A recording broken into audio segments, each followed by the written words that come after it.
Smart city అంటారు కదా, ఇది శాతవాహన యూనివర్సిటీ దగ్గర. ఈ ఏరియా ఎట్లుండే తెలుసా, రోడ్డు కూడా చక్కగా లేకుండే. అట్లాంటిది ఇప్పుడు ఎంత నీట్గా అయిపోయింది చూసిర్రా. హైదరాబాద్కు బదులుగా ధీటుగా ఎక్కడెక్కడ ఫుడ్ కోర్ట్స్ అటు పక్కకు ఉన్నాయి. అటు ఎక్కడ చూపిస్తారు ఎట్లుంది రోడ్, ఎక్సలెంట్ కాలే, స్మార్ట్ సిటీ అయినట్టు అనిపిస్తలే.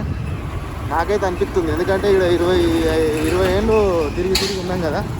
ఈ రోడ్లు ఇప్పుడు చూస్తా అంటే మంచిగా నీట్గా అయిపోయింది. శాతవాహన యూనివర్సిటీ చుట్టూ ప్లాట్ఫామ్ అదేమంటారు ఫుట్పాత్ కట్టేసారు. ఆ ఫుట్పాత్ లోపల మంచిగా ఫుడ్ కోర్ట్స్ అవి పెట్టుకునేటోళ్ళకు ప్లేస్ కూడా కల్పించారు గవర్నమెంట్.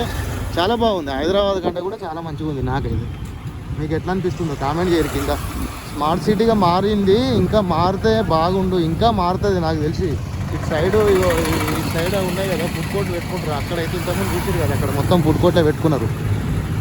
ఈ ఏరియా అసలు రోడే ఇలా సగం ఉండే డాంబర్ రోడ్ కూడా గత్తులు ఉండే, అంగడంగడ ఆగం ఉండే. కేసీఆర్ పుణ్యమా అని చెప్పేసి ఇదైతే మారింది. నాకు పాత గవర్నమెంటే మంచిగా అనిపిస్తుంది. ఇప్పుడు మళ్ళీ ఎందుకో ఇక చూద్దాం, నెక్స్ట్ నుంచి వచ్చే వీడియోలు పాత గవర్నమెంట్ మీద చేద్దాం. చూడుర్రి.